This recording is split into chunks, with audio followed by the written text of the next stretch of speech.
Genie in a bottle, baby. 11:11. What? Are you serious? I'm gonna hit record. Is it 11:11? Yeah. Dude, you know how many times I've seen 11:11? A lot. In the last, Or 1:11. Yep. Yeah. I'm like, it's been predominant. I need to be closer to the microphone. Or do you? Oh my god, that was really loud. Did I turn yours? We forgot how to do this. Yeah, are you comfy? Do you want this chair? Oh. I look like a 7 feet tall. You're gonna be like looking up to me when you talk to me. This would be kind of cool. Hi. Hi. Welcome to the podcast Yeah. that we created, and then What was the name of it?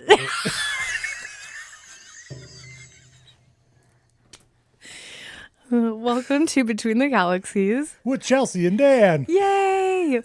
And It's been a while. it's been a minute, but I don't know how many people would avidly know They that. probably don't. They probably don't. It's okay. They're probably still listening. To Yeah, catching up on the other stuff. Yeah. So, you're welcome. We were just Yeah. giving you a break to catch up. Exactly. Yeah, We had to give ourselves a break. And I keep touching things. it's okay. Oh.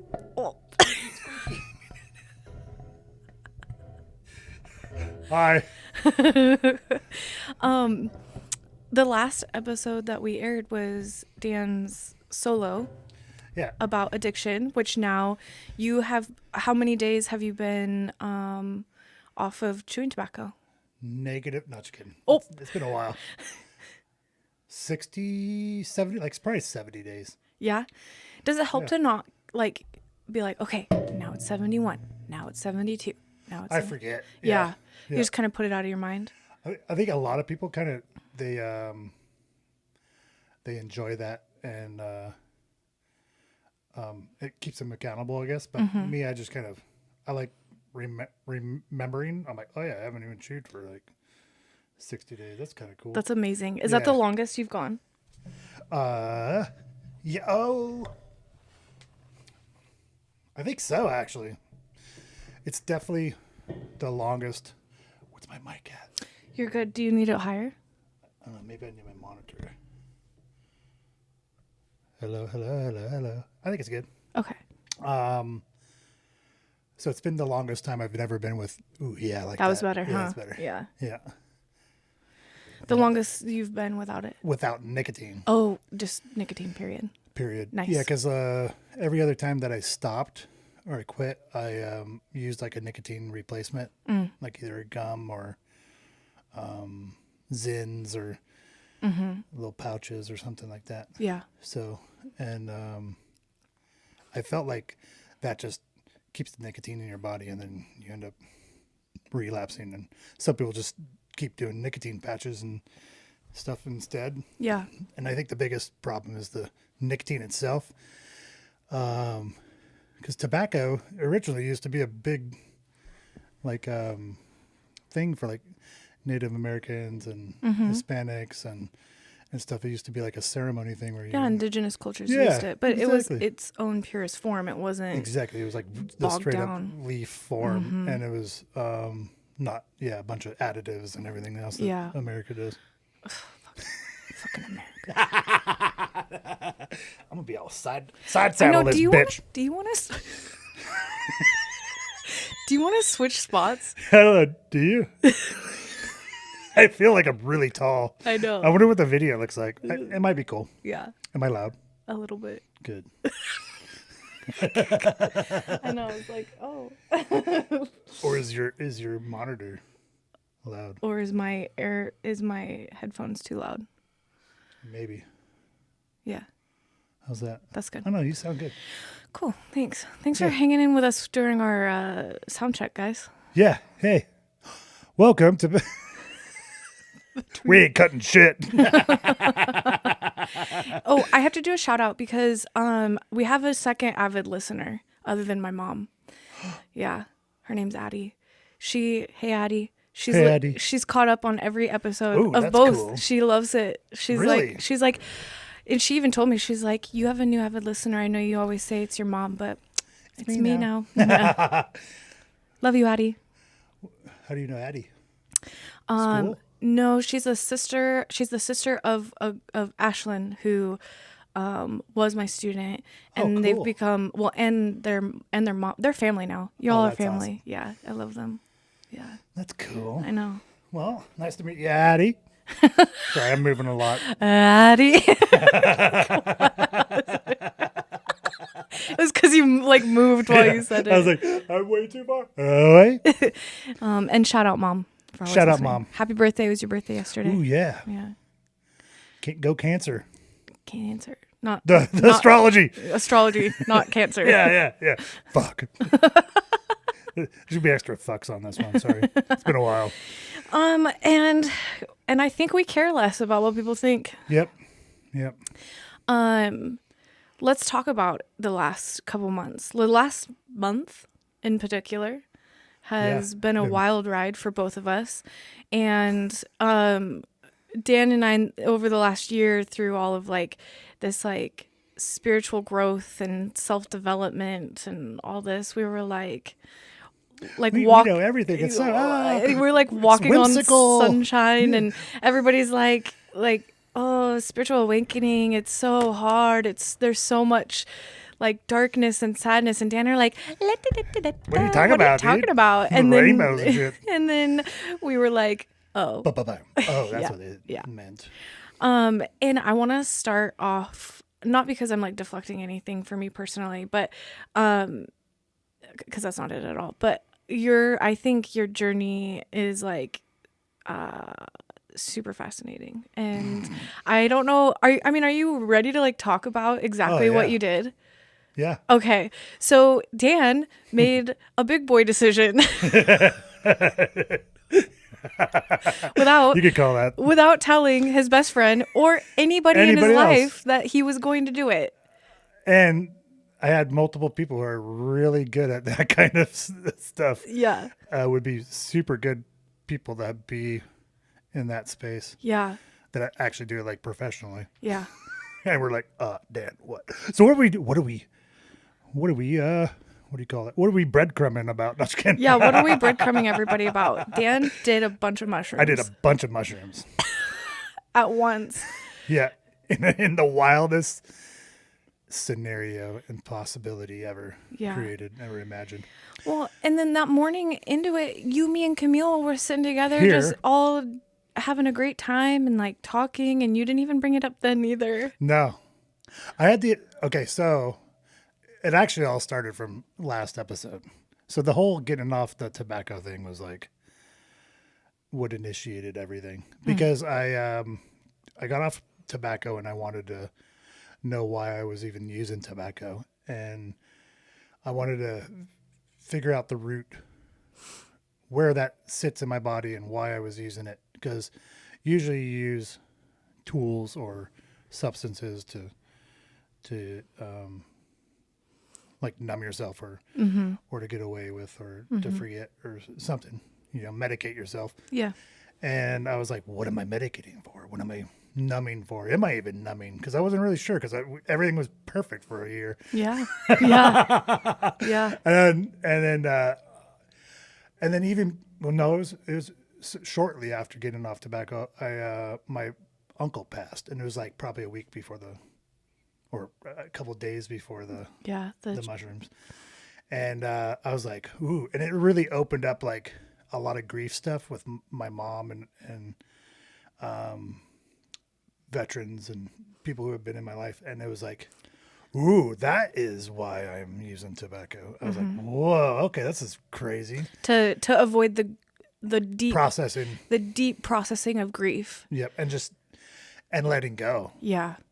I was still holding on to a lot of stuff.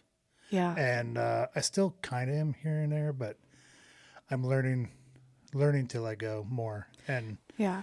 Well, the mushrooms were a catalyst into it. It's not the plant medicine is amazing.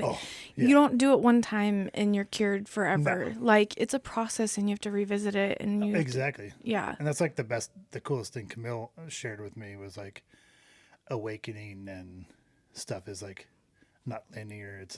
it's something that happens all the time. Like, Yeah. there's not one or two awakenings. There's like awakenings all your life. Yeah. know?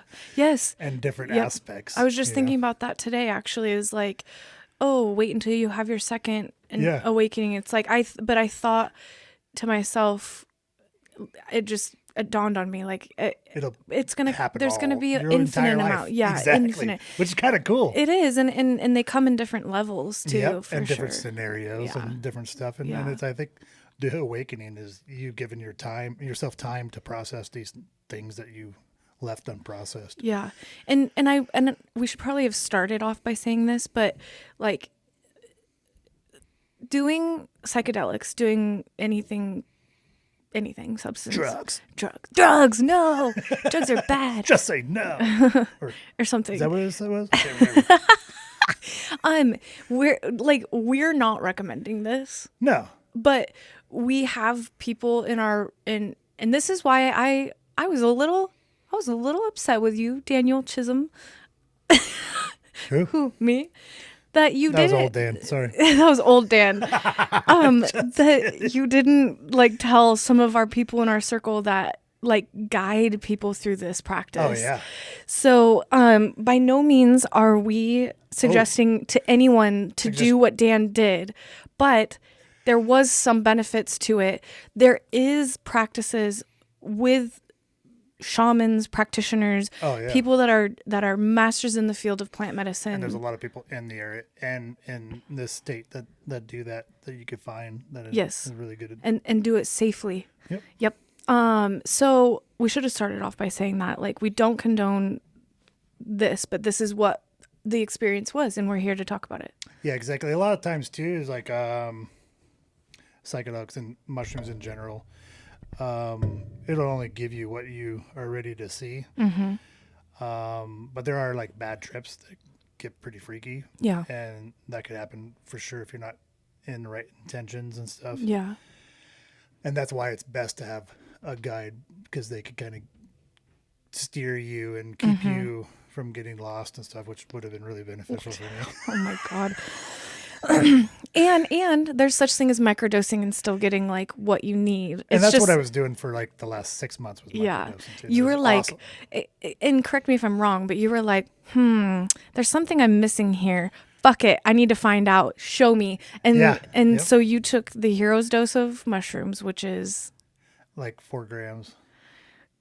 Which I saw like a bag of mushrooms. Which is like people who do this know what that means. Like it was like a macro / hero's dose, anywhere between 3 to 4 grams, which is like a bag of mushrooms. So leading up to it, what, like in your head, what were you processing? Were you like, was it like a middle of the day decision? Like it was. Yeah, you were like, 'cause we were literally we met, and then I was like, I'm feeling really good. This is a really cool meetup and hanging out with friends, and I was like, everything was really good. But then in the background, I had this. Even before I was like, I feel like why I even got that many mushrooms. I was like, I feel like there's something I need to listen. Like there's like the mushrooms want to tell me something, and I was just, I'm just gonna find the right time to do it. And then that afternoon, go back to the house after we met, and I was like, everything's great. Like, listen to music and like, da da da da, la la la la la la. Oh, happy day, you know. And I was like, but deep in me was like, hey, we should go do those mushrooms and listen to that message. Yeah. Because I think I was like, and at that like whimsical like La La Land feeling, I was pushing shit away that was like trying to surface. Yeah. And that was like the whole thing I'm trying to stop. So it was like, exactly like you said, fuck it. And I started eating a bag of mushrooms.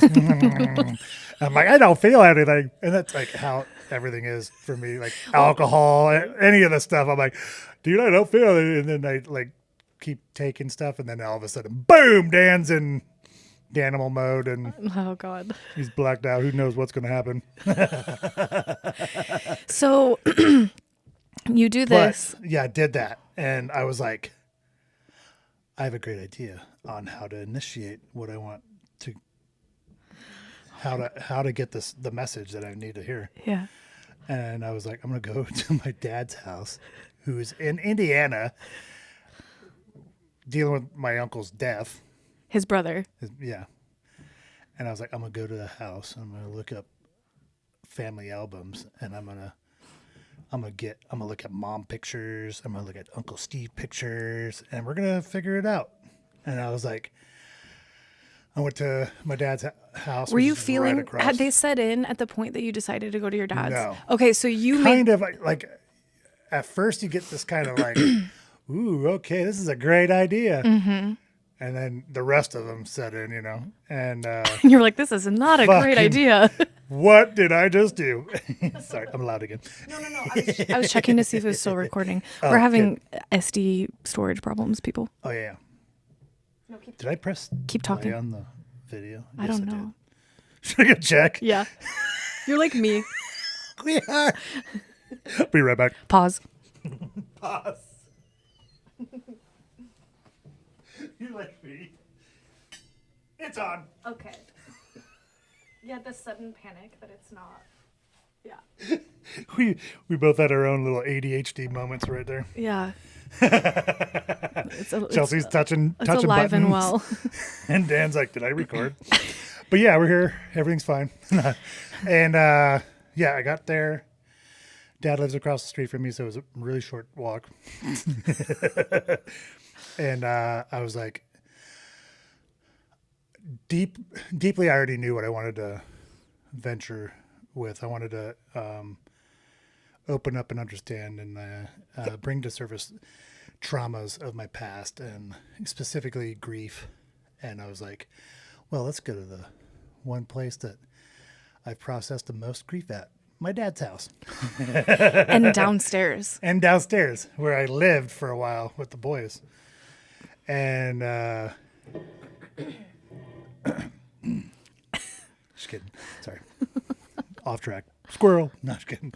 So yeah, I was like, oh yeah, we're coming here. And this is where everything's going to get unlocked at. And then, yeah, there's photos of mom everywhere. And if you don't know, and I'm pretty sure I've already said it, my mom passed 3 years ago. Unexpectedly. How old's Griffin? Yeah, three. Three. Wild. If I ever need to remember how long it's been, I just remember how old Griffin is, which is wild. And, but yeah, lots of photos of her and family, and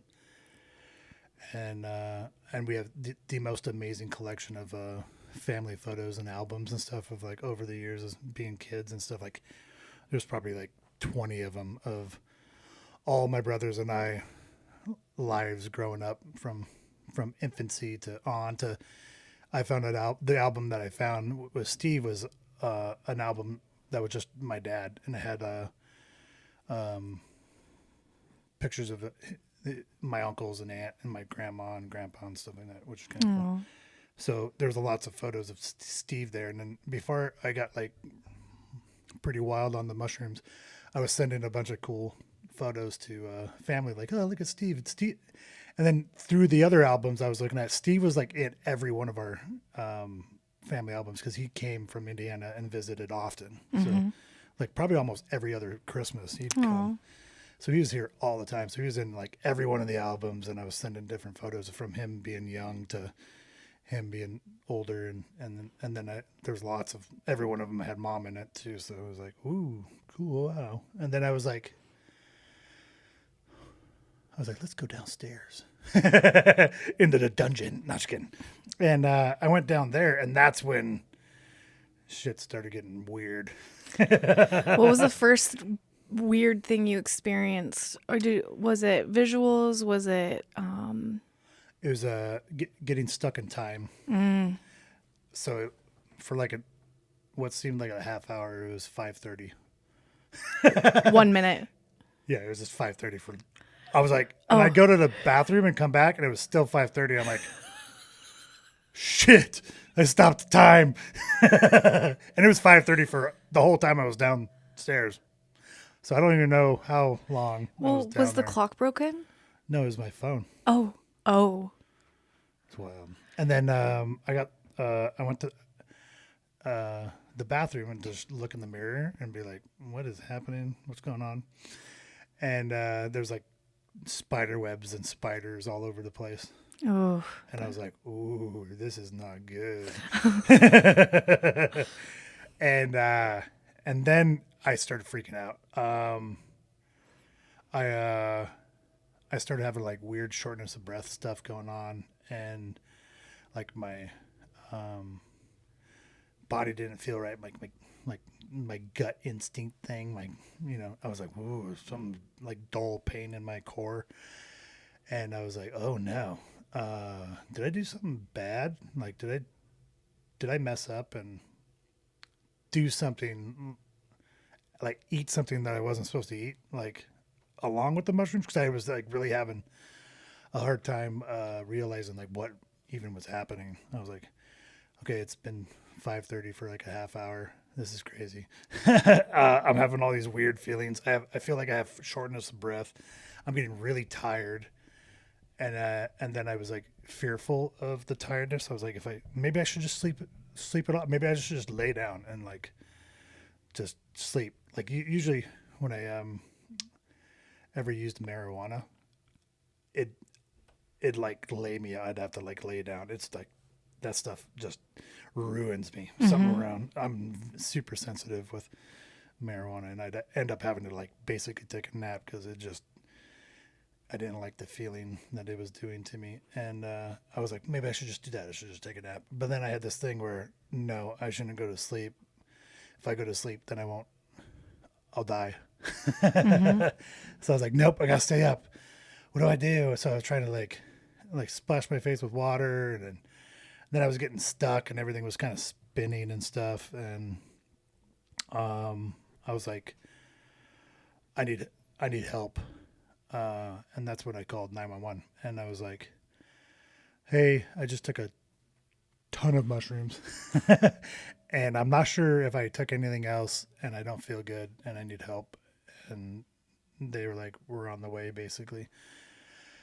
And then I kept trying to go upstairs, and I couldn't climb up the stairs for some weird reason. It was wild.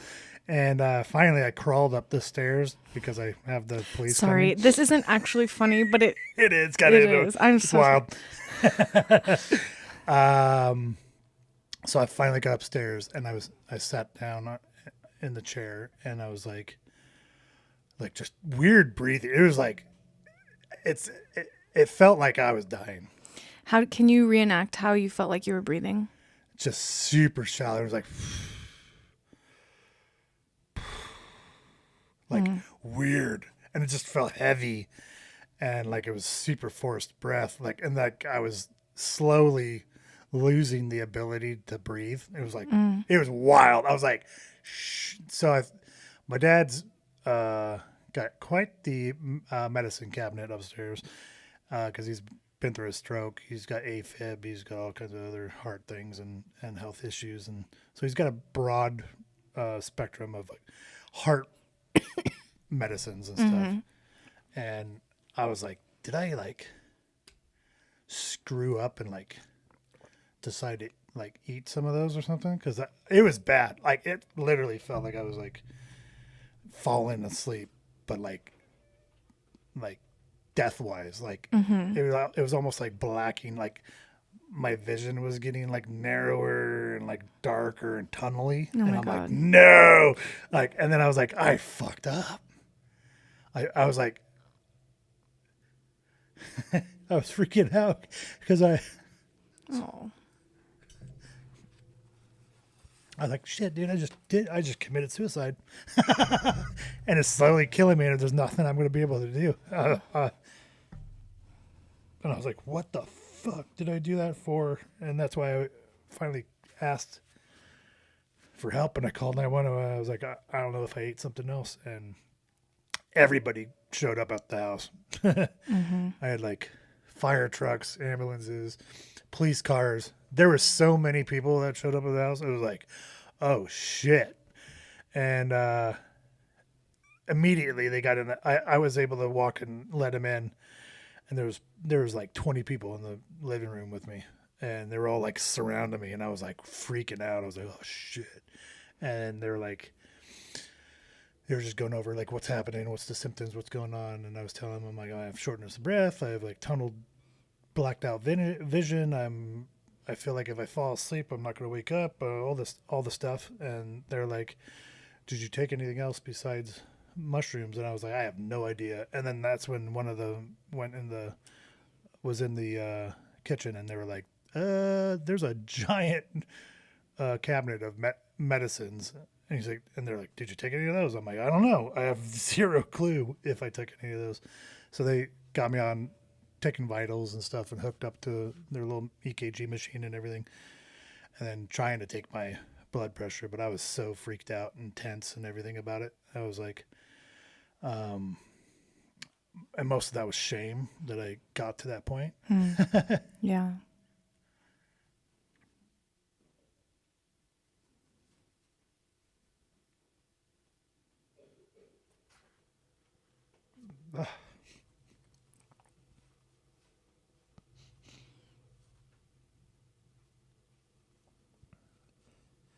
And that's been like the biggest struggle, is like asking for help. Yeah.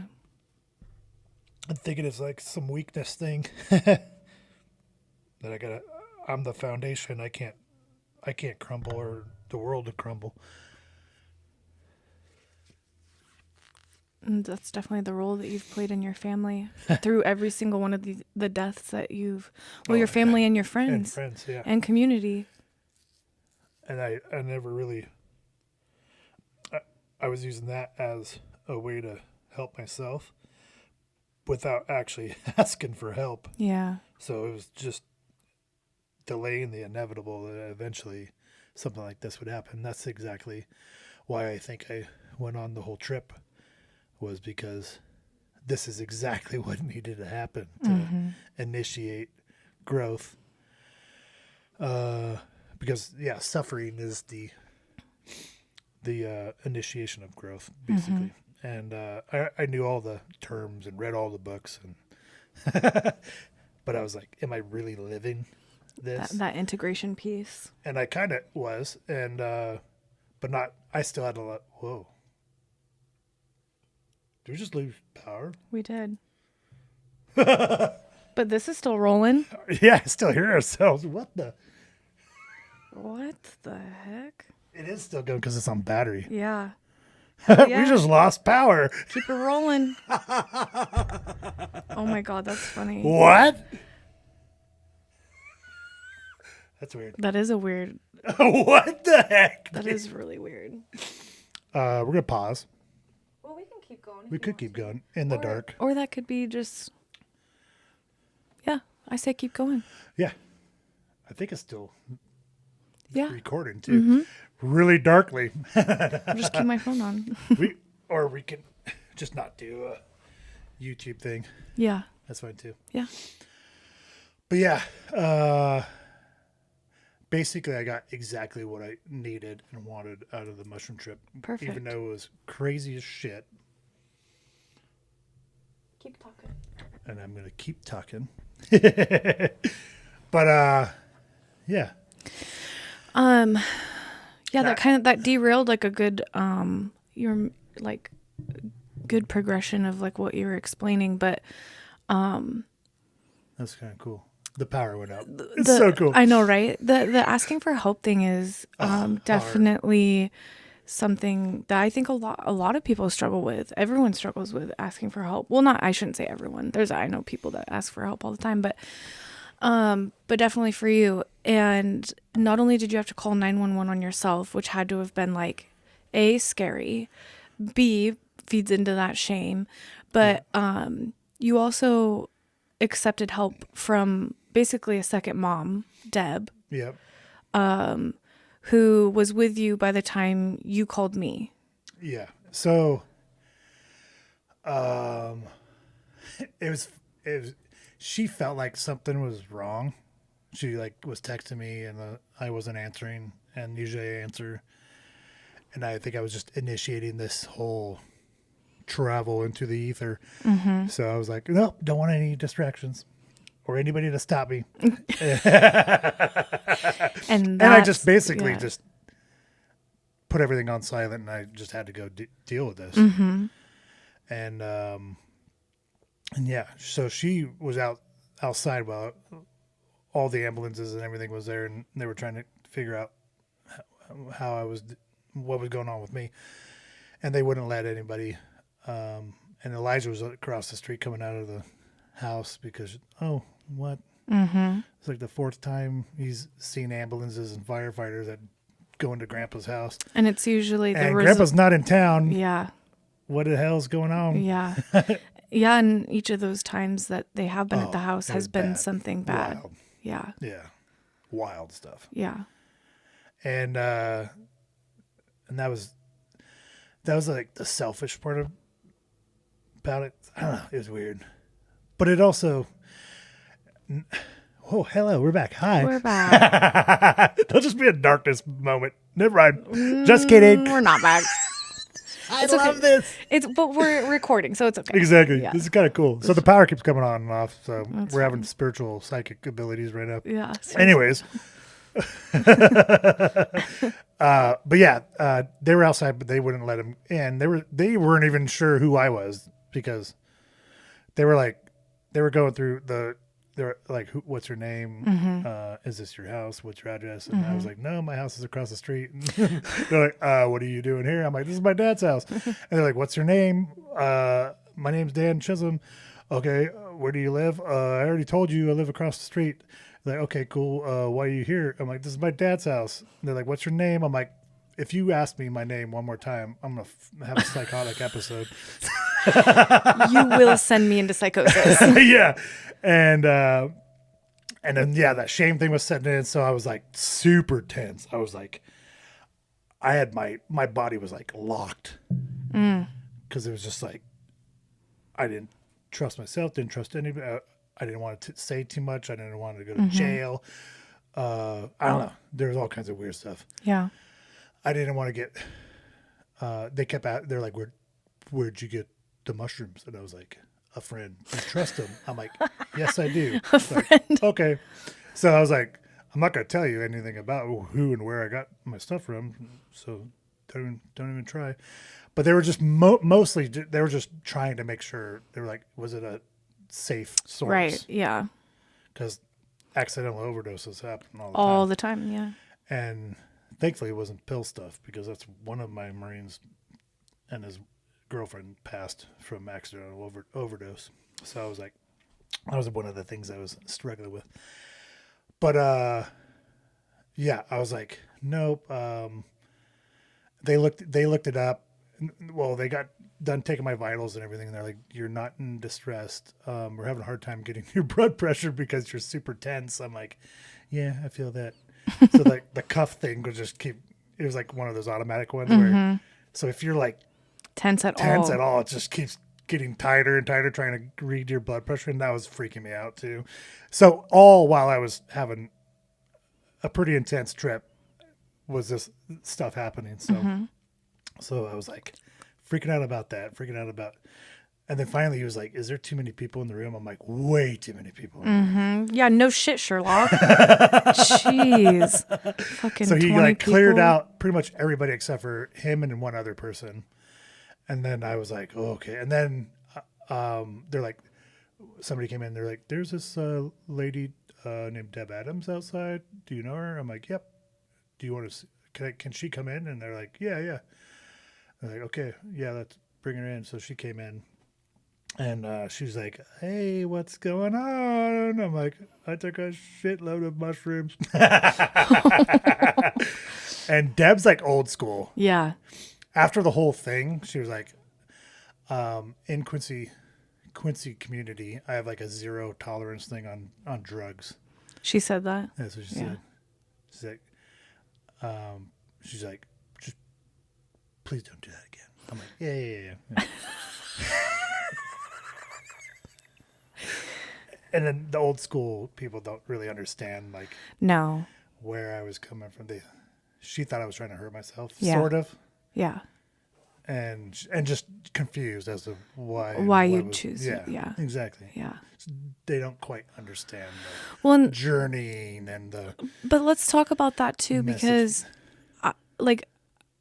I thought that maybe you were trying to hurt yourself. Like, Yeah. I'm like, what? Why'd you do that? Yeah. Yeah. A lot of people, I think majority of people would be like, Yeah. oh, what's going on there? Yeah. And when I started talking about it, like, I went on top of freaking Saddle Rock and told everybody, I just took a shitload of mushrooms live on Facebook. So, okay, let's not wait. I don't want to fast. I don't want to fast forward. There's so much. Okay, so Deb comes. She helps you out. Yep. You're still in the thick of everything. Oh yeah. So, oh gosh. So she like saw the wild stuff. Like I understood that I was safe, so that was good. Mm-hmm. And then and the EMTs were like, "You're good. You're good. You're just gonna have to let this pass." Yeah, they were like, there's no indication that anybody has ever OD'd on psilocybin mushrooms or magic mushrooms. And they've basically ruled out that your system wasn't showing any evidence that you've taken anything else. Exactly. Yep. So they all dipped out. You basically have to just ride it out. And they're like, we could take you to the hospital and monitor you, or you could just, I'm like, nah, Deb's here. I feel better that knowing that I'm not like dying. Yeah. And they're like, all right, cool. Thank you. Good luck. Peace be with you, bro. Yeah. Hey, we're back. Hey, whoa. And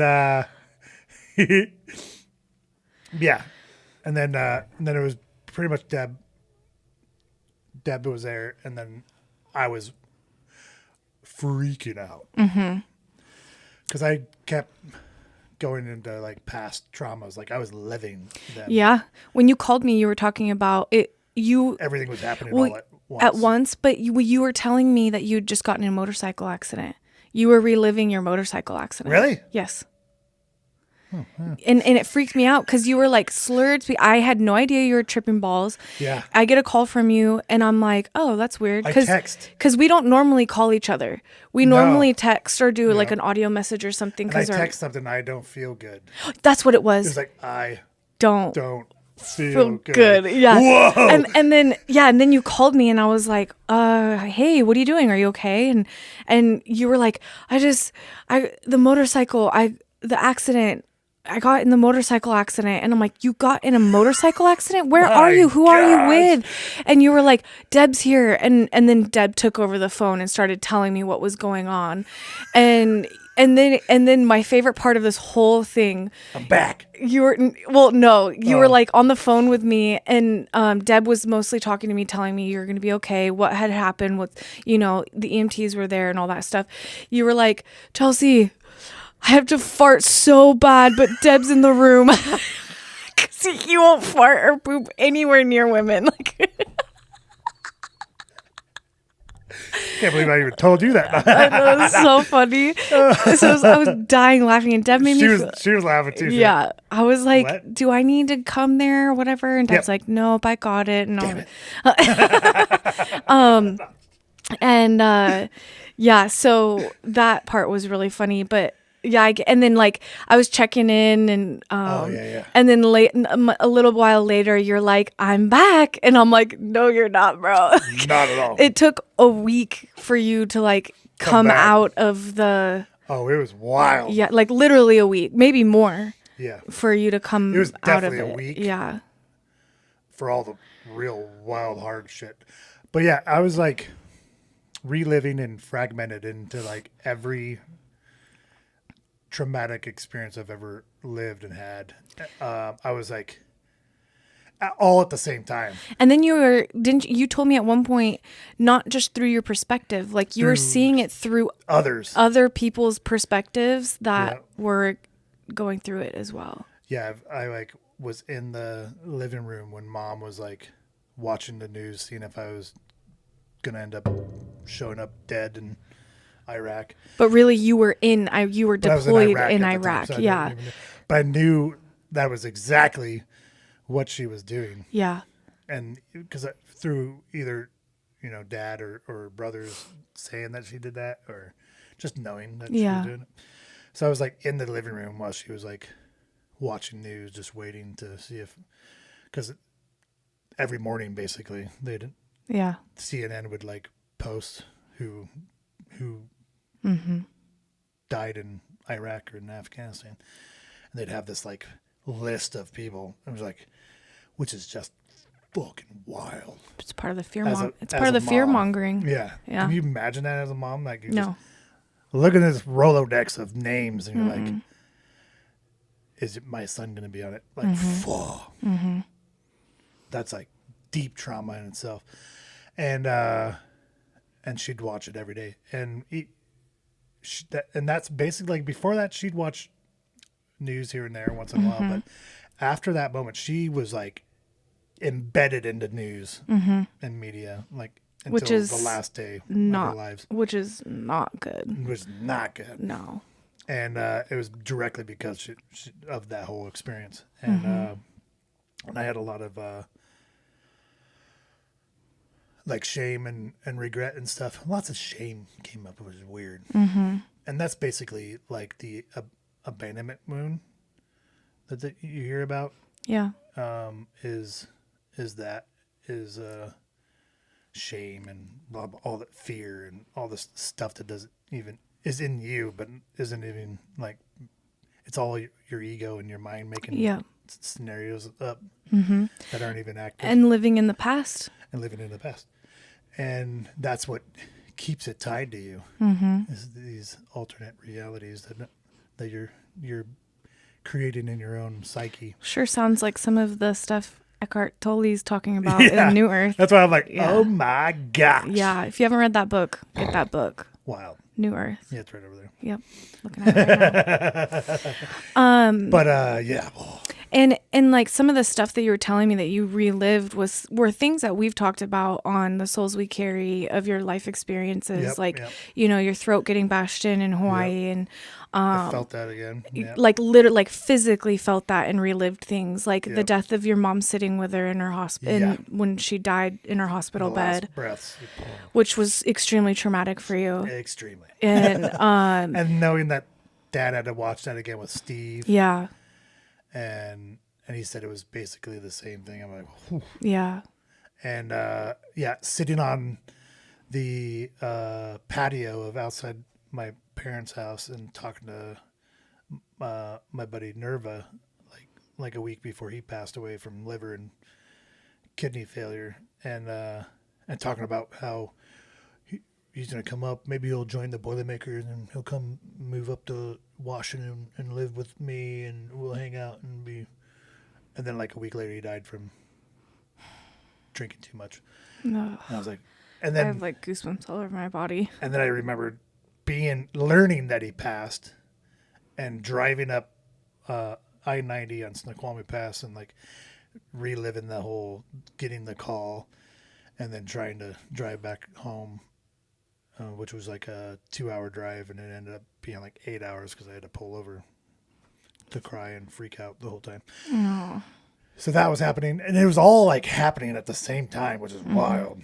And I was like, and I was telling Deb, I was like, I just feel like I'm fragmented into like all these.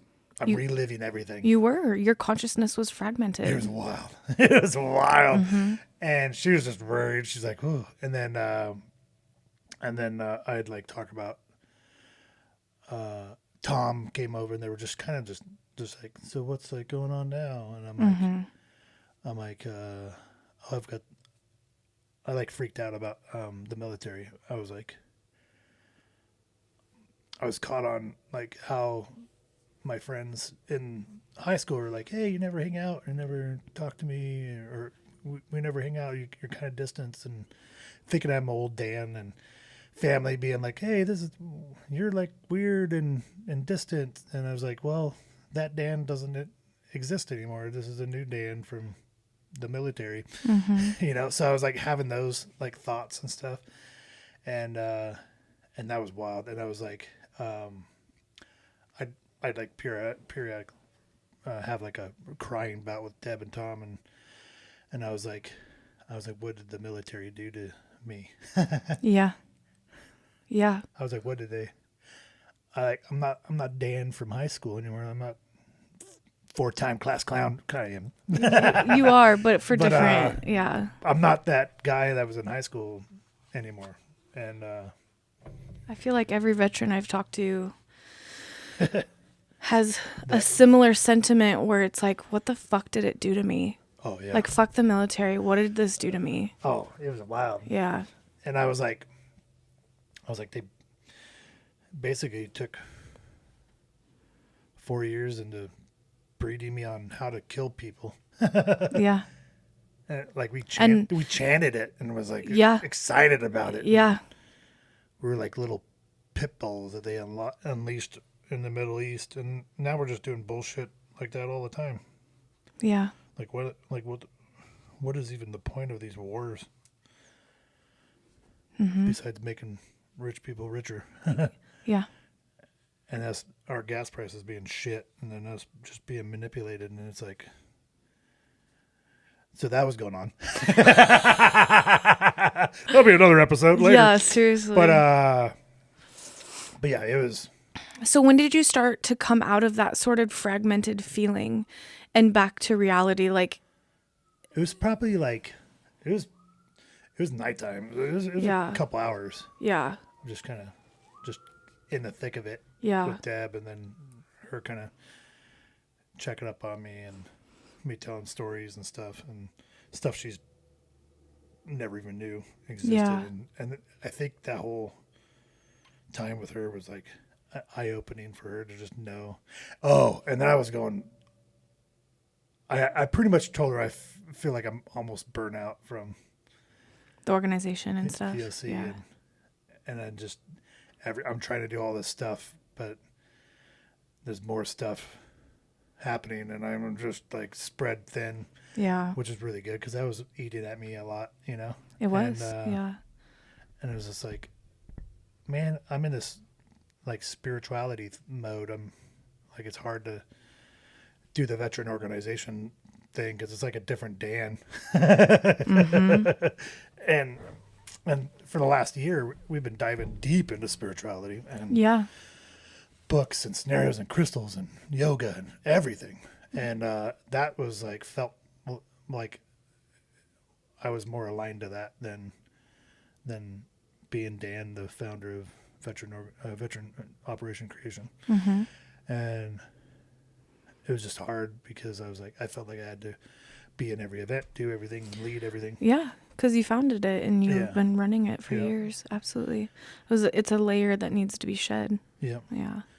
And I think that she understood that and knew kind of that. Yeah, she was like, "Yeah, we got you." And, and it's been a lot better. Like I got 15 board members. I shouldn't have to do everything, right? And she shouldn't have to do everything either. No, like we need to. She's a go-getter. That's for freaking sure. Yeah. So there was good talks, and then finally it just kind of like calmed down, and like she got a pizza or whatever. We were eating pizza, and then she's like, Elijah's freaked out. And can't get I got one. Okay. I was like, I didn't even need this one. She's like, Elijah's sitting back there, just not really knowing what was happening. Tom took him out to dinner. They went to go get a hamburger. That's so nice. And Elijah's Dan's youngest 18-year-old son. Yeah. And did I do that before or after graduation? Before. So he's like getting ready to graduate high school, and Dad's like, I'm going to do a psychotic mushroom trip. Whoa! And Elijah's very quiet and what do you call that? Introverted and everything. So he doesn't really share his feelings a lot. And I think I had that, like, I'm Dad. I've got to be strong. Mm-hmm. Not show too many emotions besides being super goofy and funny and stuff like that. So you knew that part, but sadness wasn't something I really expressed. I kind of expressed it during Mom's passing, and so he gets a little bit of it, but there's just stuff you don't tell people. Yeah. Which is, you should tell people. Yeah. I was going to say we're conditioned to think that. To tough it out. There's just some things you don't talk about, but actually you should be talking about everything. Oh, yeah. So it was awesome, actually. Yeah. And she was like, you're going to have to talk to Elijah and kind of just let him know what's going on because he's freaking out over there, And I was like, "Yep, let's talk. Bring Elijah." And I was sitting at the dining room table, and he came in, and he was like, you could see his worry in his face. Mm-hmm. And he came up to me, and he's very quiet, so, but you could see like a little like distress and kind of confusion and everything like that, which is obvious because, yeah, I just had every first responder in Grant County at my house. Probably felt like it. So, and then I knew I was like, "Hey, how's it going?" He's like, "I'm okay. How are you?" And I was like, "Well, I did some crazy shit." And I pretty much told him I took a bunch of mushrooms to relive all my traumas and grief. He was like, "Oh, okay." That's sweet, Elijah. Yeah. And then I'm sorry. I was like, "I'm sorry for all the ambulances and everything that might have looked that did look probably pretty bad." And he's like, "Yeah, I wasn't sure if you maybe like fell down the stairs or something." Like a 90-year-old. It's like, nope, didn't fall down. Well, kind of. Yeah. Psychedelically. Yeah, I was going to say fell down the cosmic stairs. Yeah. And then I was like, I'm fine. I'm not like wanting to hurt myself. I just went on a little journey and it got a little wild. And I'm sorry I didn't tell you anything about it. And he was like, that's okay. And I was like, do you want a hug? And he's like, yeah. We hugged. Because you guys aren't. I mean, the boys aren't very. I try to. Yeah, they're like they don't. They're not super affectionate. They're kind of like that. The Step Brothers, where they're like try to choke. High five. Yes. But Jonah's a little bit more than Elijah. I think because Elijah was so young with the divorce and moving out and all this stuff, he's got a lot of things. Yeah, he's reserving in his reserves that he's going to have to breach. And hopefully this whole me communicating what I've just done and opening up and kind of talking about what I did and why I did what I did will initiate that choice for him, to make it easier for him to kind of deal with stuff he's got to deal with. Yeah. Because, even as parents, we want to think we could heal our children from anything and everything. Yeah, but there's just some things that aren't up for us to heal. Because sometimes it's caused by us. Yeah, they need to reparent. Yep. There'll be some reparenting in those boys' futures. And everybody's futures. Everybody. No matter how good of a parent you are to your kids, they're going to have to reparent something. Yeah. Yep. It's part of it. It was really good. And that was the first. And then I told him, I was like, that was awesome. So I was like, I felt like I said, I'm sorry that I did this. And I have this feeling that, this whole time I've been trying to figure my life out, that I've been neglecting your guys' lives. And that, I was like, I'm sorry that, you had this wounded dad trying to figure out how to be a single father, how to fix his life while having two boys live with him and then mom passing, all this chaos, and that I was, I feel like I've neglected you guys because I was either focused on myself and trying to figure out what the hell I was doing. And he's like, no, I don't feel neglected at all, which was awesome. He's like, and then he actually was like, I feel like you did, everything you needed to do. And there's, basically there was no regrets of how I was, or like basically my vision of what was going on was way worse than what their reality was, which is awesome.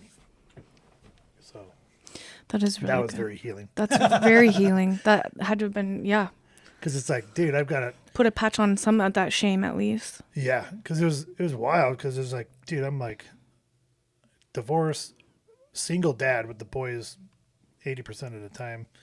Yes, I had my parents and my mom, and them helped tremendously, like a ton. Mm-hmm. But I was still having to, to be that dad while I was like figuring all this shit out. While I was having guys in the service die from suicide. All this chaos has happened at the same time, and then the time when I was going through my shit and drinking too much and crashing on motorcycles and almost committing suicide and all that stuff. They were my boys, and I was a single father. I'm like, what the? So that was the shame, was like reliving all that and being like, why did I do all that shit when I was supposed to be a dad? But it was like that was me being me. I had to figure it out. Like, I was still a good dad while I was going through one of the craziest experiences of anybody's lives. And then for me to not drink myself to death or abandon them, or like tons of other people do all the time when they can't process grief. Yeah. You know? It's like, I'm doing good and I've done good. You have. And that was like a big thing I've been noticing. So like, yeah, it took me weeks because I was still fragmented in all these things. All this stuff was still like happening every day. These scenarios and these reliving things were still like surfacing. And I was like, I didn't know how to operate. Yeah. I mean, I saw you the day after. And I was just. And you were like, I'm still high, I think. Yeah. It was bad. And not like tripping, but like everything was present. Everything was so fresh for like a week. Every time I saw you, it was just like your eyes were never dry. Yeah. Like it was just cried like so much. It was just like wow. seep, and it wasn't even like crying. Almost sometimes it was almost just like watery eyes. Like it was just kind of overflowing out of you. It was wild. And which was awesome. And that needed to happen. I like cried all the cries I needed to cry in the last 15 years. Yeah. Yep. You were making up for it. And what really helped was, going up to Saddle Rock and climbing that climb and going up to the river and sitting by the river. Going to the river. Mm-hmm. Yeah. It was like nature and just. Icicle River, right? Is where you were going? Yeah. Yeah. Icicle Creek. Icicle Creek, yeah. It's basically a river. Yeah. It's pretty big. Yeah, nature. I mean, that's plant medicine and being out in nature is supposed to be hand in hand. So to help sort of ground yourself for sure, but also just the processing. Yeah. And then you went and saw our friend Megan, who helped you do some energy work. And energy work, mm-hmm. Yep. And just talk about what I saw. Because she's like a absolute professional in this realm. Yeah. Yeah. Oh, yeah. And then I talked to Nora and Micah, and they were like, I basically went on a trip to experience death and grief, and they were like, that's a really hard one to experience. Like, well, and to talk to those two about that topic exactly is wild. It's hard. Very. Those are some people that would understand. Yep. And they probably have been on similar journeys like that. And then we had that NCW Healing Arts little meetup at Humblebee. And I talked to Brittany Thurlow. She owns the Plant Ally, and she does plant medicine stuff too. And I explained to her like we were doing this like the speed friendship thing. Yeah, speed friendship dating. It was awesome. Yeah. And then she came and I told her like everything. I'm like, like 2 days ago I took this wild ass mushroom trip with the heroes deal. And I saw this and this. What a great intro. All this stuff was happening. She's like, that's awesome, Dan. Like, and then like she's shared like she's been on similar trips and done similar things, and her and her sister do like similar scenario trips, and that was like, it was kind of cool. I was like, wow, okay, cool. I'm not alone. I'm very much not alone. You're definitely not alone. But yeah, it was really cool to just talk about it, and that's what like drove me up I got up to Saddle Rock and I was like, I'm just going to tell everybody. Fuck it. You really said full send because you went live. Live on Facebook. And I had a bunch of people who were like, what just happened? Dad? Huh? Are you okay? And then you get that, you start talking about truth and these things. And like, the first thing is that everybody wants to make sure you're safe and you're okay. You're not going to hurt yourself. Well, it definitely showed. Which gets kind of tiring, but it's fine. I'm so exhausted for all these people that love and care about me. Yeah, exactly. I'm like, but it's like, I'm okay. I'm not going to hurt myself. I'm okay. I'm not going to hurt myself. Yeah. I'm like, did you hear the real message though? That like, I'm speaking my truth. Yeah. Yeah. And then they did. They just, but that's human. Yeah. That's the love is wanting to make sure you're okay and safe. Yeah. And that's been really, really awesome to receive. And I've never really felt like bad about saying anything. I'm like, I don't give a fuck who hears my story. Mm-hmm. I'm in oh man. Do you need more? Nope. I'm my career is like basically I'm a welder, construction worker. It's basically the second leading industry for suicide anyway. So these people need to learn more about this shit anyways and talk. So like, I don't feel bad at telling my truth. I'm not going to get in trouble at work or something. People aren't going to be like, oh, he's a psych risk or suicide risk or what, Mm-hmm. They were actually super, super intrigued and like, they were like, hey, if you were struggling with anything, you could tell me, stuff like that. Yeah, people came out of the woodworks to open up to you. And they heard my message and stuff, and they were like, we had no idea. And then if you ever need to say anything or talk, let me know. And if you're struggling with alcohol or anything, trying to block emotions, like let us know, and we'll sit in the dirt with you, which is really awesome. That's more people need to talk about that in that industry, like guys in particular too. They really need to speak about what's going on in their heads and with other guys and with women. And it's just like, we have this society that we're supposed to like hide away all our imperfections and stuff, and our imperfections are what make us perfect. Yeah. Absolutely. And then perfect in the eyes of, is an unrealistic thing anyways. Yeah. Yeah. And it's, I went up like a few days after that. I came back up and then like talked about stuff again and just telling my story basically. And then I started a blog I'm going like deep into that. I still need to keep going on there. I'm in the military part where I'm in Iraq, and then I kind of like took a break for a couple weeks. Yeah. Which is fine. Yeah, exactly. Yeah, you just got to ride the waves, Yeah. And not feel like you got to do things on, trying to force stuff to happen. Everything will happen when it happens. Yeah. That's a big thing with New Earth and everything too. Is like, your ego, that was a big thing. This whole thing was like initiated this huge, wild ego shit. And I was like, whoa. And it was like, really, I could hear the conversations in my head, like, oh, you should do this. Oh, you're doing that wrong. Blah, blah, blah, blah, blah, blah. Oh, you should do this. Oh, you should drink beer. Oh, you should be sad. All this scenarios in my head. And I'm like, whoa, no, I'm not going to do any of that. Fuck you, ego. Yeah. And it is basically like just knowing that it exists and what it's trying to do and why it's trying to do it. Most of it's a safety mechanism. It's like, it wants you to stay into the stuff that's been happening. It wants you to repeat patterns because that's what it thinks is normal. Yeah.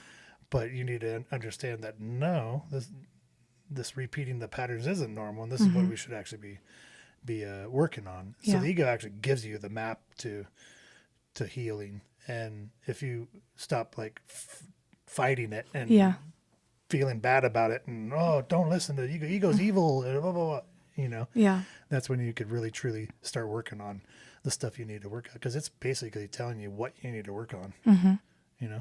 which is awesome. Yeah. Yeah, it is. But you have to know how it's telling you. Exactly. And that, because it doesn't come up in a conventional way where you just wake up one day and it's like, oh God, I'm stuck in grief and shame and I need to get over it. Like, it doesn't show up like that. No. And then that's the thing. I met Clarity, who has Clear Heart Sanctuary in Leavenworth, and does ecstatic dance and stuff that I've been doing, and contact improv that I've been doing with them in Leavenworth. And her partner Micah does like spiritual counseling and is based off of Eckhart Tolle's New Earth. And I was like, when I was going up to do ecstatic dance with them and stuff, I was like, this guy's like super approachable, just a pleasant person. Like, and I had this like vibing with him. He's like nice, cool, clear. He has this clarity around him, this aura, and I was like, this guy's kind of cool. And then I learned about his counseling stuff, just asking questions and looking him up. And then I was like, after this mushroom trip, I was like asking for help online too. I was like, hey, I'm kind of interested in getting into therapy or counseling, and what are people's ideas, and anybody have recommendations? And I had a huge response, like hundreds of people. Massive amounts on just on Facebook. That's all you posted. Yeah. And then I was like, I struggled with like conventional therapies and stuff like that. Like the talk therapy through and doctors and psychiatrists and stuff. But I still am willing and will use them and stuff. There's always a match on something, Yeah. And then like religious wise, I wasn't really geared towards like Christian counseling or therapies and stuff like that. That center around the institutions The Bible of organized religion. Yeah. So I was like, there's a lot of that, and that's a big thing for trauma, and it helps some people. Yeah, exactly. It does. It and can. It's awesome. It's it can. Not mine.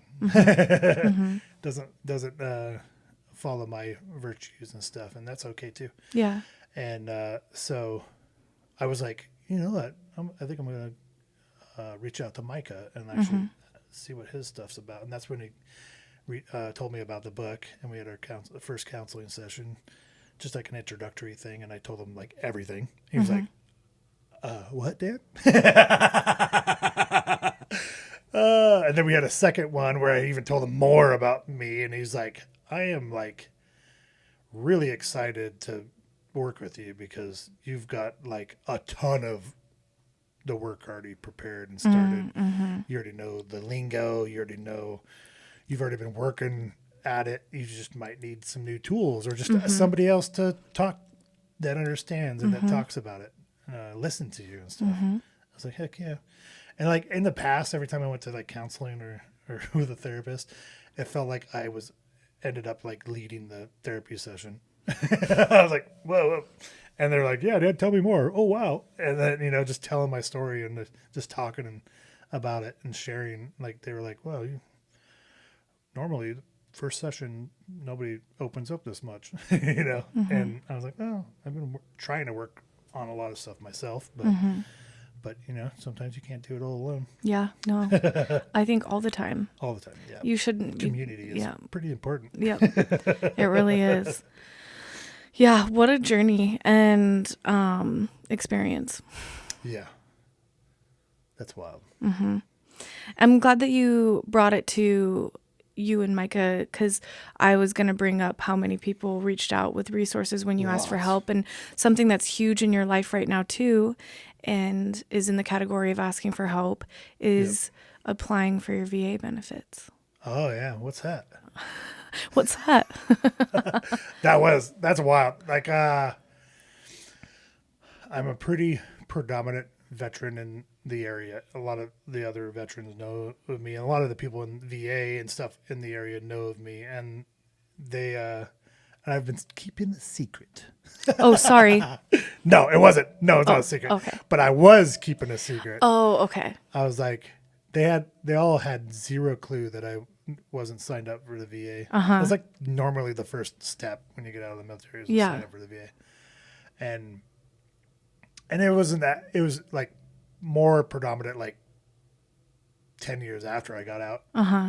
that like it was really like everybody was like, hey, you need to sign up for a VA. That was like a big thing that people were moving around. And yeah, I was like, I could do it myself. I'm a stubborn little bastard. I was like, I don't need help. I could do it myself. And then also I was like, I had this thing that I signed up for what I got. Like everything that happened in the military, I knew might have happened and could possibly happen. And then I felt like that's what I signed up for. So needing a bunch of money and shit for what I already signed up for felt bad to me. I was like, well, there's other people who are like missing limbs and shit. And they need the money more than I need the money, you know? And I was like, I'm getting benefits by helmets and hard hats in the construction industry, my VA home loan.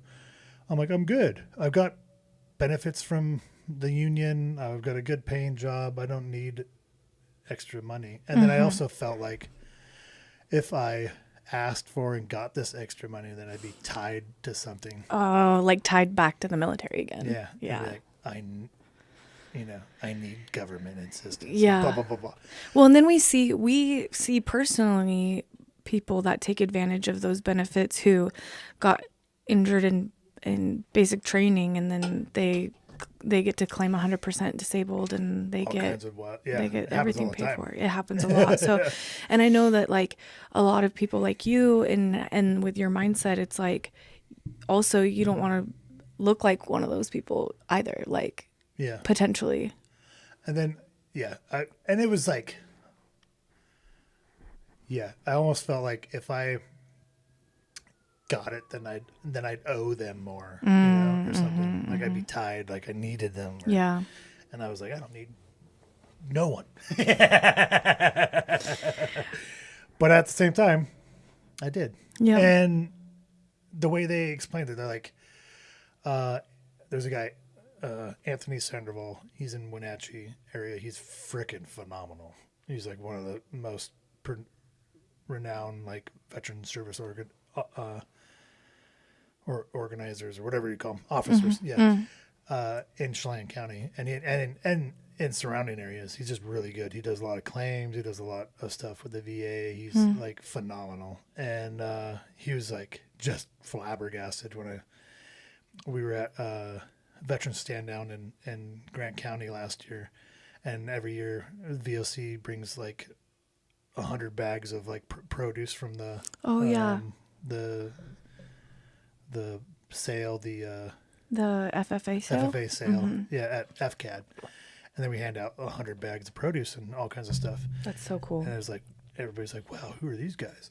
And they're like, "That's so Dan's organization," and they all know me, and I've talked to them in the past, and I've been to meetings with them in the past and stuff, and they know I've been around, and they were like, I was like, "Yeah, I've never. I need to sign up for VA," and he was like, "What? Come again?" I was like, "Yeah, I should probably sign up for the VA." He's like, "Dan, are you messing with me right now?" Because what year did you get out? 2004. Yeah. 22 years ago. Yeah. And I was like, "Yeah, I just didn't feel like I needed it." And he was like, "That's wild, dude. Like everything you did overseas, you did for everybody else." And his thing, he always tells me, he's like, "It's time for you to get served. Like we need to serve you now. You served all of us. Now it's time for us to serve you. And whether you think you rate it or don't, you do.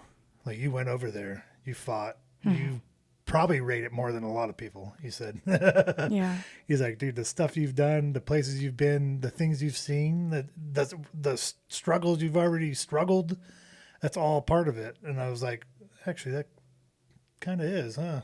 That's wild." It's like if I didn't, I wouldn't even be any. I don't even know who I would have been if I didn't go in the military. I have no idea. And yes, I chose that, but I didn't choose all the other baggage that came with it. Mm-hmm. You know, I didn't choose the increase in drinking and numbness of drinking and stuff like that as the grief of death and your friends. And suicide and death of friends and death of Marines and then everything that has happened to me trauma wise. I'm like, it's pretty predominant. Like it's huge. Mm-hmm. And like I've got I knew a lot of people. I was part of weapons, and they're embedded into the entire company. A lot of people just stay in the same 30-man group. I'm usually embedded in all the other 30-man groups. So I know like everybody in the whole company and have created a relationship with everybody. So that also leads to more grief because I know more people and I've experienced time with more people. So when this platoon has a casualty, I feel it because I've been with them and I've trained with them and I've fought with them. So it's like, it gets pretty wild and all that. Yeah. Just compounds into other stuff. You're like, well, how do you deal with grief? We don't know how to deal with grief. Nobody told us how. We went to war, and within like a week, we were like, all right, you guys got 30 days off. Have fun. Go home. Spend time with family. Mm-hmm. No like debriefing. No like de-escalating. No. So we got back, and we were crazy, adrenaline junkie Marines ready to rock. You know, we were going out to town and getting shit-faced, getting in fights, not knowing how to operate. I had a friend that straight up started patrolling at a hotel with a weapon in Palm Springs, and like he was back in Iraq, and we were like, what? And it ended up going to jail, which they swept under the rug because they can't have that be seen publicly. That, oh man, maybe we're doing a shitty job at Oh, here's some evidence you're not debriefing your soldiers and integrating them into civilian life. And like, that too. Oh yeah, that was a joke too. Transitioning into civilian, like, this is how you get your license. This is how you get a checking account. Have fun. Bye. Yep. Like, what? All I know how to do is shoot people. How does that integrate into, a job outside of the military? It doesn't. Yeah. Because even in the professions that you can have a weapon, you can't just be going shooting people. And like, they didn't explain that. Yeah. Well, along with being an infantryman, you learn, leadership tactics. You learn critical, how to operate in stressful situations. They don't explain that all those skills that you actually have. Yeah. Like, oh shit, you kind of learn them on your own, or you don't. Yeah, they need to like freaking generate a resume for you guys so you know how to. Kind of do a little bit, but they just give you a packet of paper and they're like, "Have fun, read that." Good luck. Yeah, and we're like, Like, we don't know how to read. Yeah, paperwork. We eat crayons. I'm just kidding. That was mean of me to say. We eat crayons. That's funny. But yeah, it's been good. It's been really good. And I'm like the last month or whatever has been just really like slowing down. Yeah. Like crawl mode. And sometimes I'm like, oh man, am I doing enough? Mm-hmm. I'm like, yeah, I'm doing yes, fine. You're doing enough. I remember at the beginning of the year, when we were looking at like the year of the fire horse and the energy in the year, and I remember reading, be ready in March and April that things are going to hit a fucking brick wall. Oh yeah. After the most amount of expansive motivation you'll ever experience in your whole life, and this applies to everybody. Oh yeah. And I forgot about that. Yeah, me too. And then both of us at the same time in very different ways. Wildness. Our life like literally just went like bloop, like yeah. And but here's the common denominator is that I didn't take mushrooms, but what we both did was an immense amount of shadow work, like turning around, looking within, diving into the depths and those tiny little corners where you shove the shit and the really, really dark stuff that you don't like about yourself. Comes to surface. And you pull it out and you look at it and you why is this existing? That, and then also once you figure out why it's existing, to embrace that it exists and to choose to love that version of yourself as well, which is the hardest thing that anyone can do, because some people have darker corners than others and have done some really fucked up things and said fucked up things and ruined people's lives and done things that is evil or ugly or I say evil because that's what other people say. I don't necessarily view that it's evil, but you look at those dark corners and you make the conscious decision to love them, to love that darkness. That's shadow work, and that's the first steps. That is the big steps into understanding true self-worth and value and loving yourself.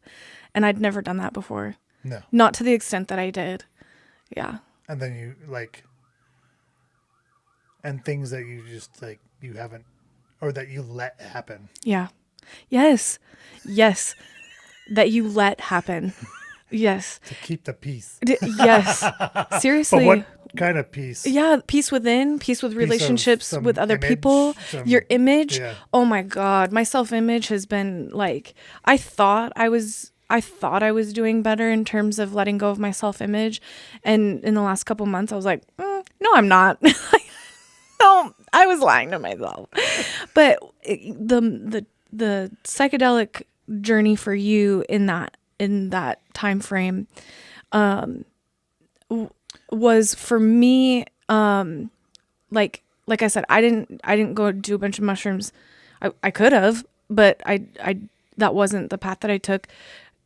Mine was sort of this unconscious, I was trying to manifest a life that I wanted, that I knew what it looked like, and I knew the long term of what it was that I desired in terms of the people in my life, how I felt about myself, my relationships with people, with my own kids. And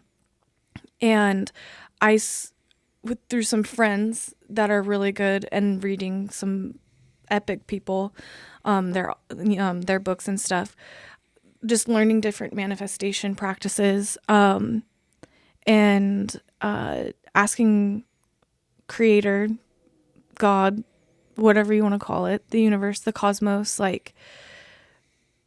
for help. And and I'm the type of person that I'm I need we've talked about this before.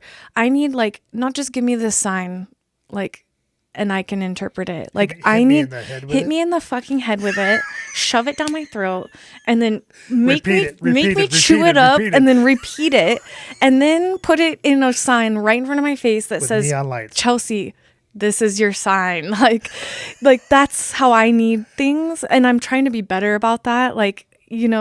Oh yeah, it's one of my flaws. Well, sometimes you're I'm in control of everything. Yeah, yes, exactly. And we've talked about that in our episode. We talk about religion and spirituality and stuff. And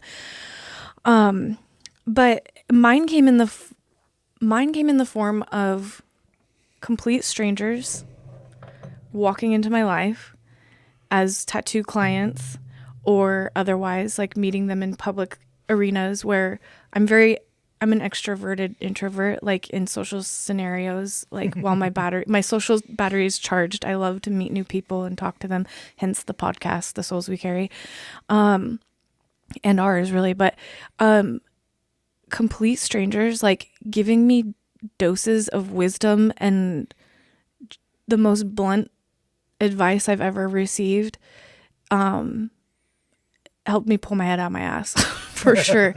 And, it was interesting because it wasn't these people didn't know me. It's not like I trauma dumped and told them all the things that's going on. They were just giving me advice based off of conversations that we were having on other topics. And there was one instance where I was in a tattoo session with a friend of mine, and she brought her best friend, and her best friend wasn't getting the tattoo. She had just gotten done, and she was just over here sitting on one of the chairs, and she was just, man, preaching some shit straight from the cosmos. Like, she channeled something, and I started bawling. And she was like, "Oh my God, I'm sorry, what'd I say?" And I was like, just everything. You're changing my whole perspective on very specific situations that I'm in. And that's how it came to me. Like, I didn't have to fragment. I could have. I probably should have. And you might still. I might still. But I didn't feel like I had to fragment my consciousness to like grasp. It was like what it was that I was experiencing is the love and value that people have for me that are complete strangers was coming in tenfold of anything I ever dreamed of, and I wasn't getting in the situations that I was in. And so it helped me make some connections to other attachments that I have. And it helped me learn, and I'm summarizing all this and being super vague and leaving out a lot of stuff for a reason, but one of my biggest attachments was to my self-image, to the material world. And that's why I wasn't receiving the love and the genuine connection to people that I really knew that I wanted. It was because I was being held back because of those attachments. Comfort. Materials. And I know there's a lot of people in this world that can relate, like, oh, look at this beautiful life and this incredible home and all these great things. And it's the American dream, right? To have a big home with a white picket fence and 2.5 kids. And I say 2.5 because that's the average of the American family or whatever it was at one point. But I could say something, but I'd probably get in trouble. Say it. Nope.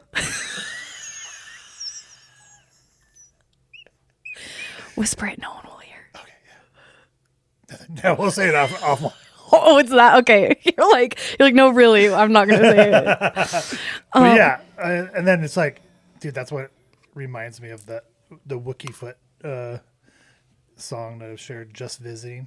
Yes. It's like, hearses don't have trailer hitches because when you die, you don't bring all this bullshit with you. You don't. Just you and your soul. Yeah. Yes. And that's just your soul. Yep. Body doesn't even come with you. Nope. Which is awesome. Which is awesome. And it's like, it's the most beautiful thing when you can detach from all those things, how easier life feels. And it's harder said than done, sort of. It is. I'm still in this transition period of a lot of movement and change, and it's been hard. Like the week that you were coming down from the mushrooms, I was also constantly crying. Yeah. Oh, yeah, it was wild. Yeah. Because that was hard too. That was really hard because it was like you were going through your stuff, I was going through my stuff, and then it was like almost too much for each other to listen to each other's stuff. It was. And it was like, oh man, the most important person that's been in my life I can't talk to. And then you probably felt the same too, because you're like, if I talk too much about my stuff, maybe it'll hurt him. Absolutely. If I talk too much about my stuff, maybe it'll hurt her. So there was a lot of this weird like avoidant thing too. It was, and then it was really hard. And little like we give each other little things. Yeah, little things for sure. And but what I found really hard in our friendship for the first time, like I had to set like a boundary of where I was like, I can't right now. Yeah. Like I know you're going through shit, and you've sent me audio recordings. Like I don't know when I'm gonna get to listen to them. Yeah. Because I can't process things right now. Oh yeah. And that was hard because I felt bad. Like, yeah, I felt bad. That's fine. I think that's the important part is not turning that into some bullshit that it's not. Yeah. It wasn't like avoiding out of malice. It was avoiding out of like, it wasn't even avoiding. It was just, I just couldn't, my nervous system couldn't have this right now. Mm-hmm. And then for somebody to be like, that's bullshit, you weren't there, is kind of like selfish, because it's like, dude, I understood you're going through wild stuff yourself. Mm-hmm. And it's important to be like, understand that she needs her space and time to process her stuff, Mm-hmm. you know, and then for me to be like, no, you need to think about me the whole time. That's some selfish bullshit. I'm like, wait, you know, that's not the Dan I'm trying to be either. Mm-hmm. It's like, no, you need to hear my bullshit. Mm-hmm. Because in reality, yes, we need each other and stuff like that, but it's our stuff. Mm-hmm. Mm-hmm. And mm-hmm. to be mad that somebody can't listen to it because they're going through their own things is not healthy. Mm-mm. So I knew right away. I was like, that's okay. Chelsea's going through her own stuff. And it's kind of wild that we're going through it at the same time, which is cool. I kind of wish it was a little offset. Exactly. It was wild. It was like the same day. It was the same day. It was the same The day. conversation we were having with Camille. Yes. Yeah, it was basically the same day. It was the same day that the first... Actually, it was the day before for me where I had that conversation with the friend and the new friend and all that. But yes. Whoa. Yeah. Which is cool. And that's how our friendship has been like that. Mm-hmm. So, and yeah, no hard feelings. No hard feelings. We're here. That's why we're here right now, telling the story. Exactly. What have we learned? Yeah. And you like trickled on a little bit of your stuff. Yeah. I don't need to go into it. We will, like, in a like roundabout way eventually. Yeah. Yeah. But I think the biggest thing is just being me and like understanding self-worth and like how important. I mean, you hear it all the time.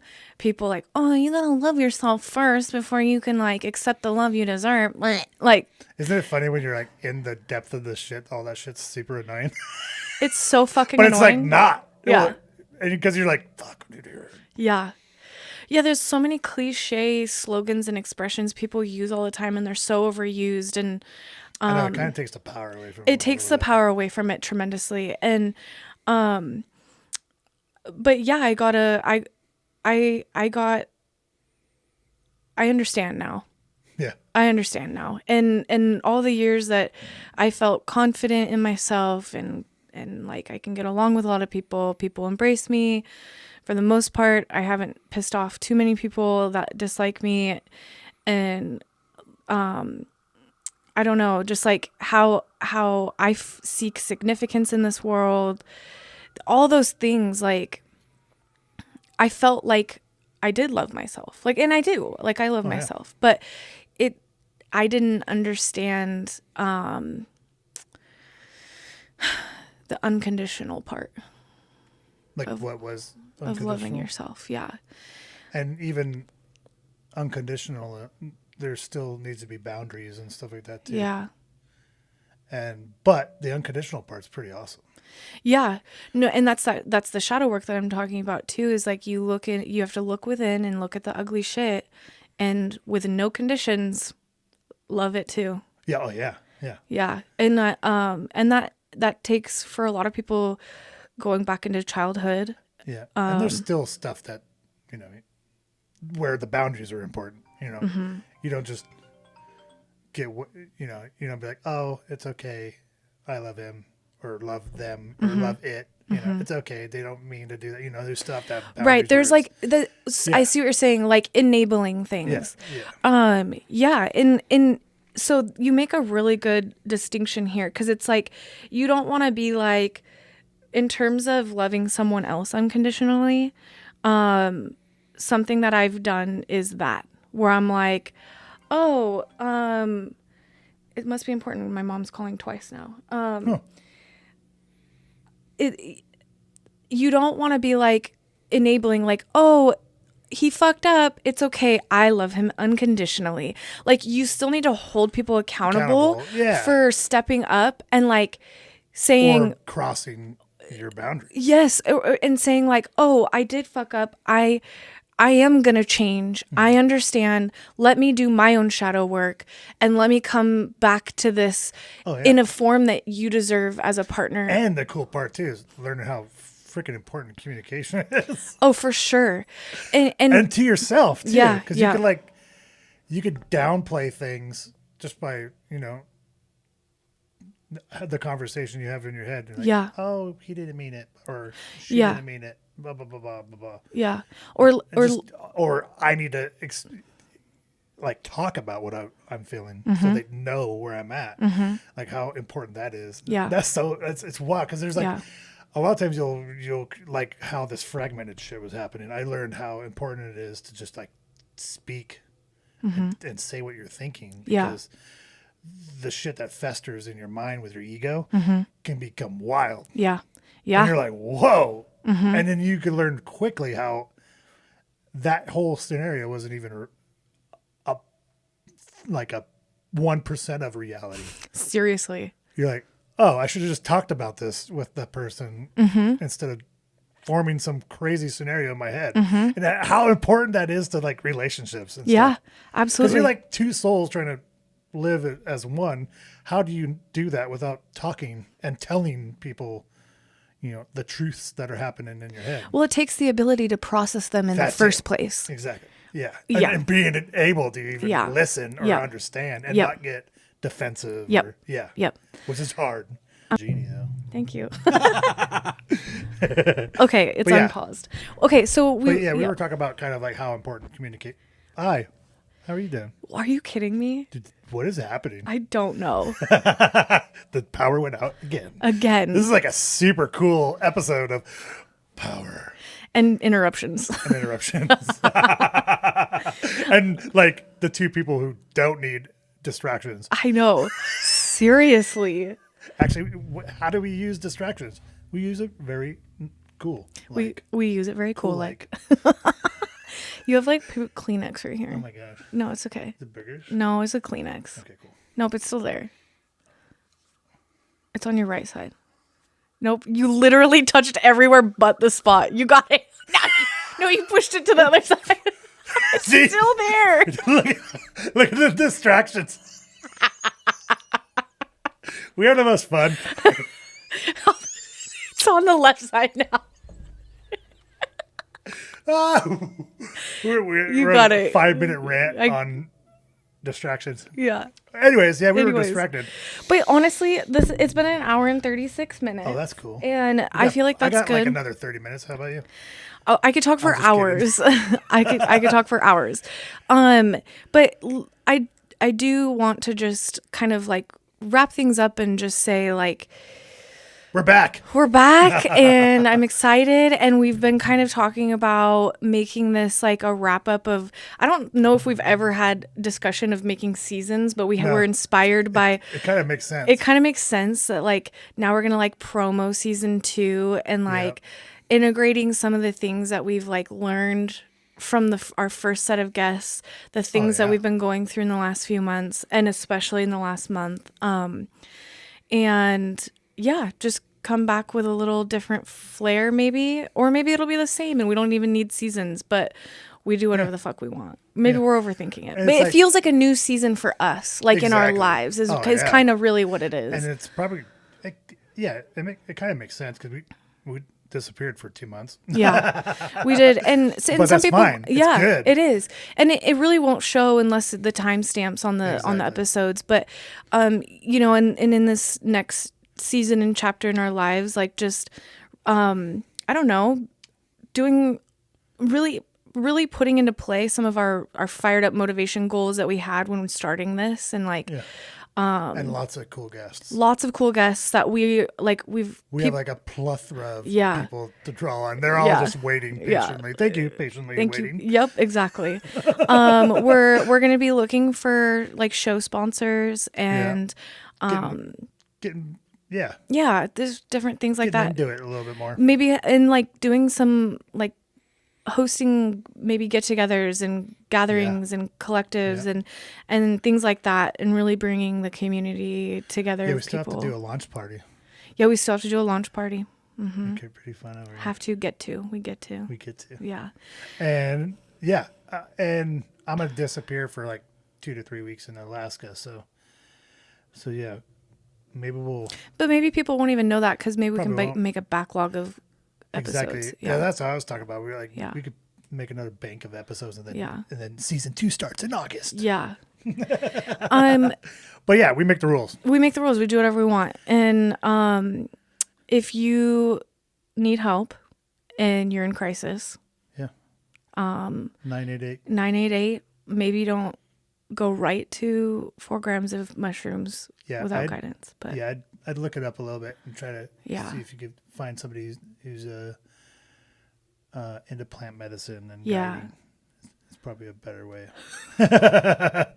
The week-long fragmentation and craziness probably would have been a lot shorter if I had somebody who actually knew how to keep like, Dan, you're not dying. Yeah. But I think I just needed to experience it. I had this like thing of like, no, I don't want to hurt myself, but it's still in your head from all the experience that I've had. So maybe that experience of thinking that I finally did it was what I needed to experience. Yeah. To know that, no, I really don't. You really don't want to do it. It like really set that in stone. Which is awesome. And yeah. I was like, whoa, I need to talk more. Yeah.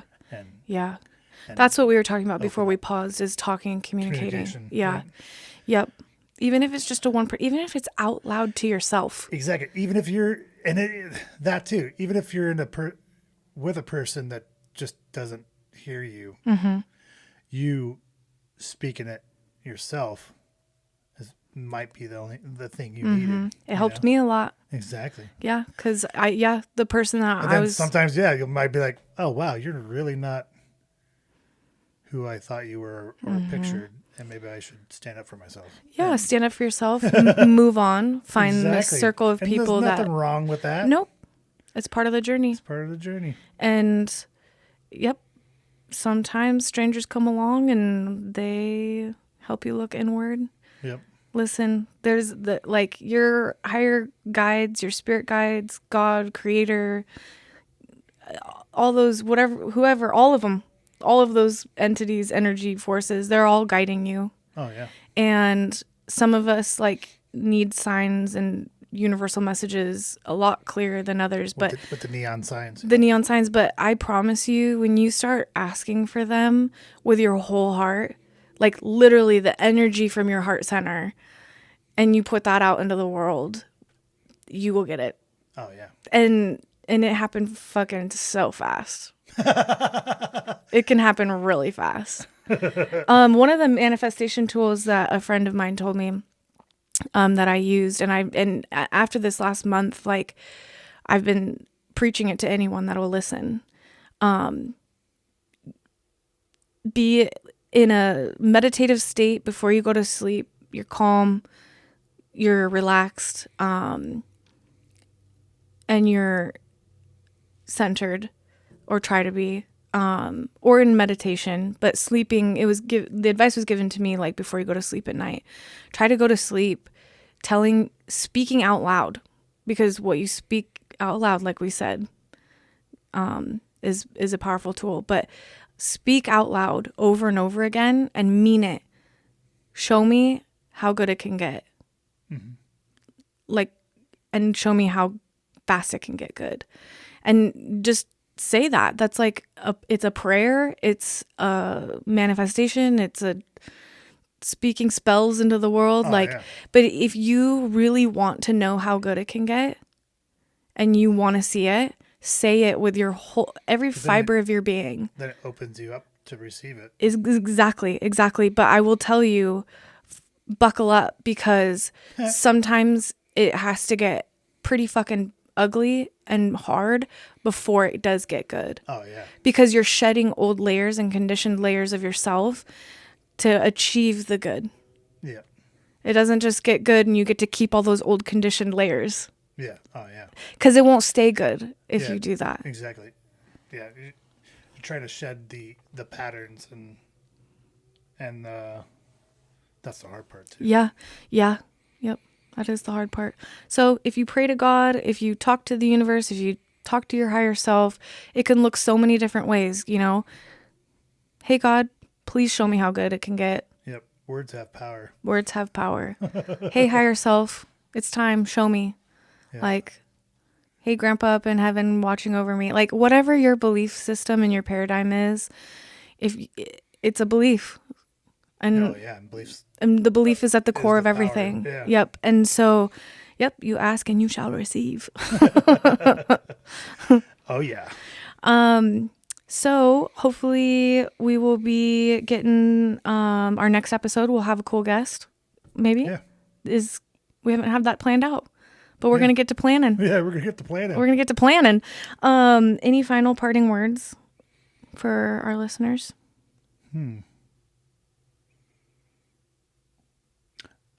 Talk about it. Yeah, talk. Even if it's in your own head, just like have a conversation about the things you've been avoiding, because that's the first step, is basically, knowing it's even there, and then you have immense power to shape your reality, and words and how you speak it is a huge step in embracing that power, and be patient too with yourself too, because there's gonna be ups and downs along the way, and that's the whole process. And not every day can be good, and not every day is gonna be bad. Yeah. So yeah, good parting words. Thanks. Yeah. Thanks. Yeah, we love you guys. Love you. All of you. Yes. Thank you for spending time with Chelsea and Dan and Between the Galaxies. Yeah. Okay, bye. Okay, bye. Perfect. This power thing's weird. Yeah, dude, what the hell? Like, the power's gone out in the building before, but Not 3 times. but not this many that I know of. Maybe it happens more frequently than I realize. That's weird.